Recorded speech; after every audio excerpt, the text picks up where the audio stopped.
So, you may have heard of this anime. It's not too well known, but you may have heard of it, who knows. It goes by the name of Dragon Ball Daima. Oh, you've probably heard of it. Alright there guys, and welcome back to another video. Today we're finally going to be covering Dragon Ball Daima. Now I'm going to be honest, going in, I was not too excited about Daima. Not really. But it is Dragon Ball. So I was always going to be interested in checking it out.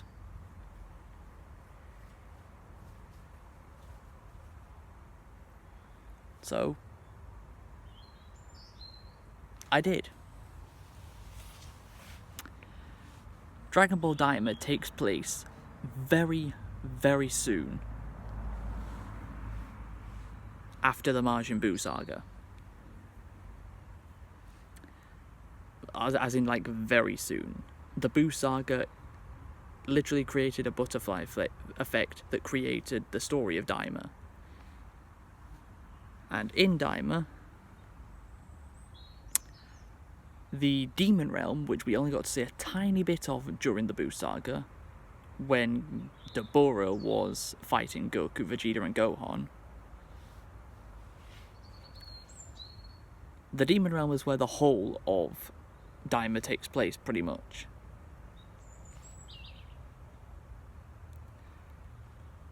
The events are started by King Goma, the new king of the Demon Realm, who took that position after the defeat of Dabura, which was caused by Majin Buu.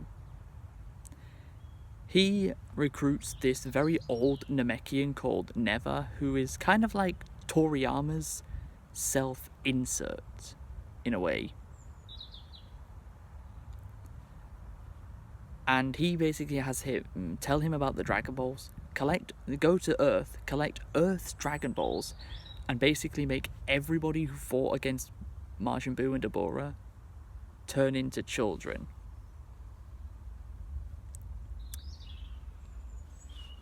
And that's what happens. Unlike in Dragon Ball GT, when it was only Goku that this affected, this time it affects everyone. Who's even associated with anyone who defeated Majin Buu and Dabura. So Goku, Vegeta, Piccolo, Bulma, Supreme Kai, Dende, all of them get turned back into children. Because this is seen as like Akira Toriyama's version of Dragon Ball GT. Like, if Toriyama was the one in charge of the creation of GT, this is what it would be like.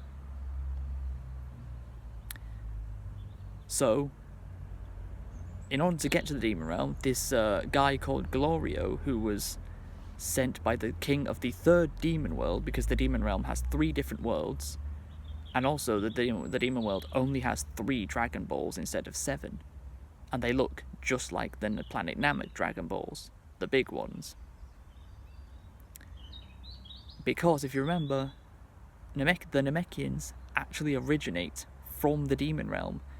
Only then they went and then discovered Planet Namek themselves later on.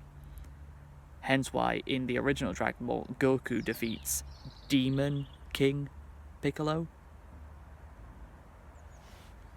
It makes sense.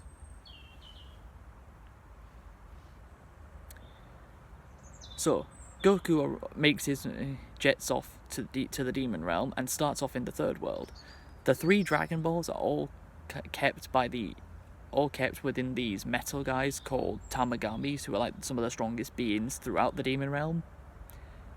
And you have to defeat them in order to acquire said Dragon Ball. Because everyone has pointy ears in the Demon Realm, and well, Goku doesn't, that makes him a very early target in the Demon Realm. But of course this is Goku we're talking about. So he sorts out any oncoming attackers, while him, Glorio, and this girl called Pansy, yes, Pansy, that's her name, that's what they came up with for her, make their way to the Tamagami of the third demon world. And Goku defeats him, as you'd expect, but then he has to have a game of... First it was a battle of strength, then it becomes a battle of the mind. And somehow Goku also passes this comfortably. And that's how the third Demon World Dragon Ball is acquired. Meanwhile, we also learn more about Supreme Kai, since we only met him in the Buu saga, so this is... So the Z-Fighters haven't actually known Supreme Kai that long. We found out that his actual name is Nahare. That's what Supreme Kai is actually called. Don't know if they'll ever use his actual name again outside of Daima. Probably not, but you never know.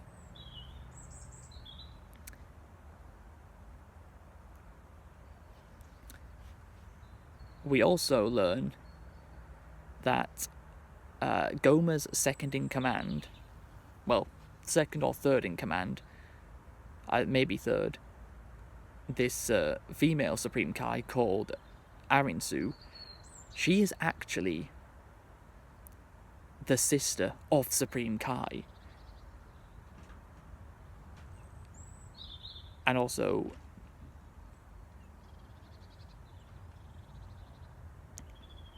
we have this guy called Degasu, who's like the second in command, who's also the brother of Supreme Kai and sister and of Arinsu.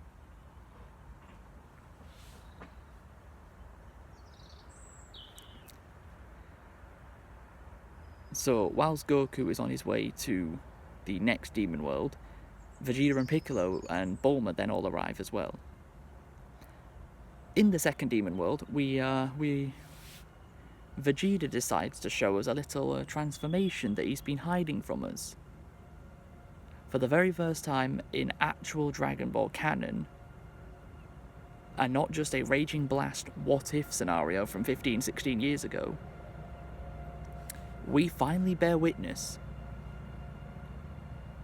to Super Saiyan 3 Vegeta. It actually happens. Vegeta achieves Super Saiyan 3. He then defeats the second Tamagami along with the sea monster at the same time, in somewhere that looks strikingly similar to Planet Namek. So yeah, the second demon world very much looks like Planet Namek. So that when the Namekians left the demon realm, they wanted to find somewhere quite similar to their original home, and that's how they found Planet Namek.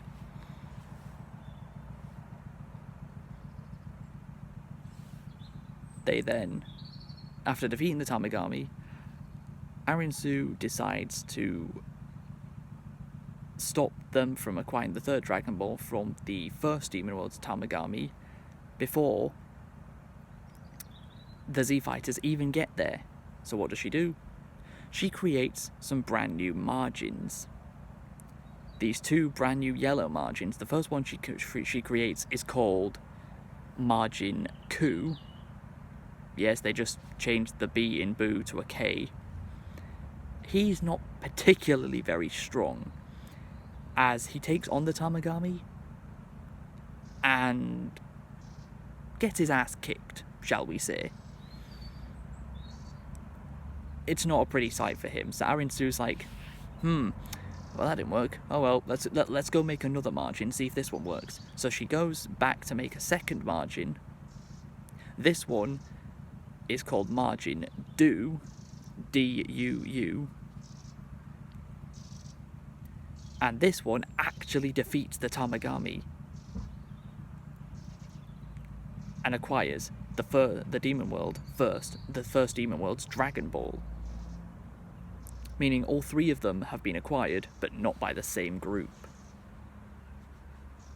So when Goku, Vegeta, Piccolo, Bulma, and the rest of them all arrive in the first Demon World, King Goma also acquires a brand new item called the Third Eye, which allows him to have massively increased strength.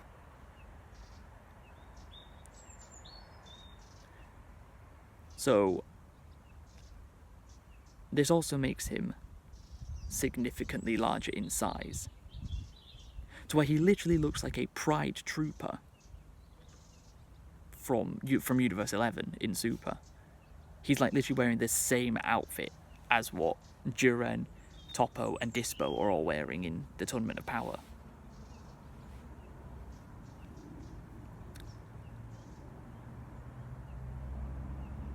So all 3 Dragon Balls have been acquired, and Arinsu actually wants to become the first Demon World, the Demon Realm's new leader. She wants rid of Goma as well, just not for the same reasons as why everyone else wants rid of him. So Vegeta originally starts fighting Goma, and is doing fairly okay, including using Super Saiyan 3 again, which he didn't use pretty much ever again after the second Demon World until the very end fight.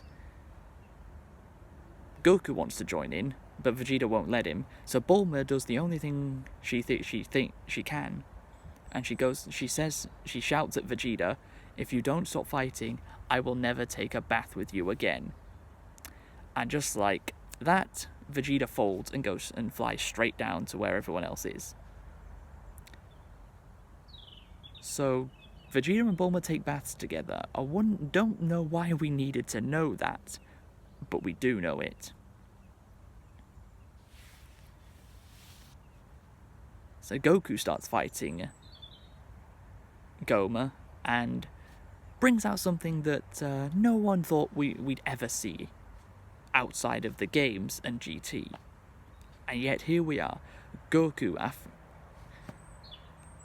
after not doing particularly great taking on King Goma, Goku achieves something we never thought we'd see again. Goku transforms into Super Saiyan 4. That's right. For the first time since Dragon Ball GT, we see Super Saiyan 4 in a Dragon Ball series.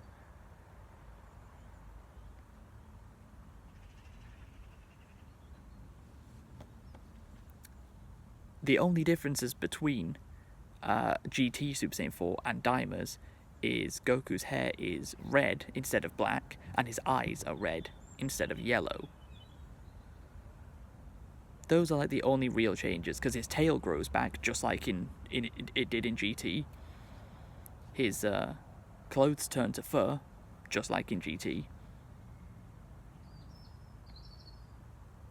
So that's where the parallels of how this is basically Akira Toriyama's version of Dragon Ball GT.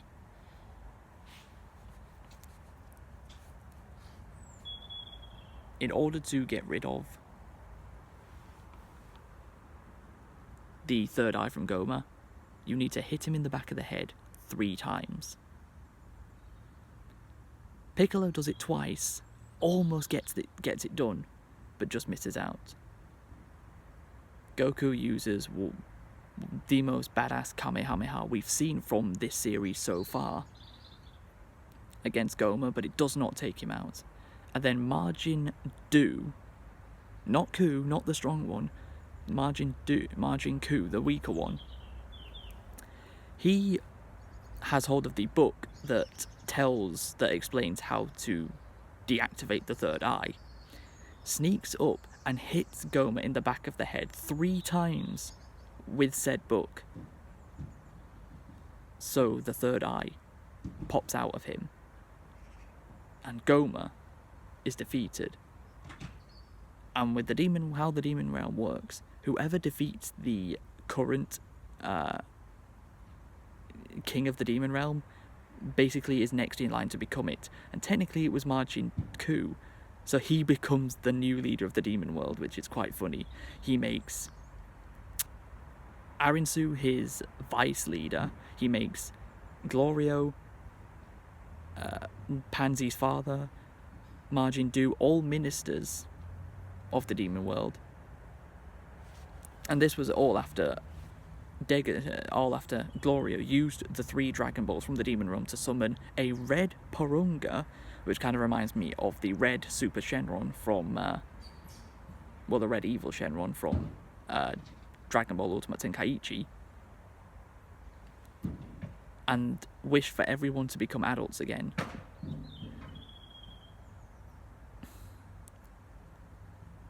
And after the defeat of Goma, our heroes head back, start making their way back to Earth. Although for the first time in a Dragon Ball series, really ever, we don't actually see our characters return home. The show actually ends before they return home. And instead of saying "until we meet again" like it did at the end of Super, which I was really hoping it would, it basically just says the end with Goku and Goma's faces looking very much like the character select screen of the first DBZ Budokai game, if you know what I mean by that. So yeah, overall, I enjoyed Dragon Ball Daima. I didn't think it was amazing. I mean, topping the original and Z is going to be some task for any new Dragon Ball series to do. Daima is now the shortest Dragon Ball series of all time, beating out Dragon Ball GT by 44 episodes on that.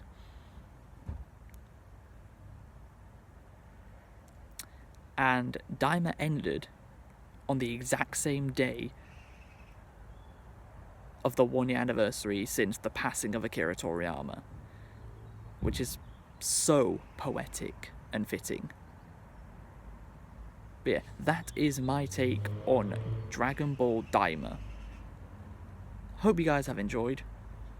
If you have, please be sure to leave a like, subscribe if you're new, tell me what you thought of Daima if you watched it. And since Daima didn't say it, I will say it. And until we meet again, see you next time.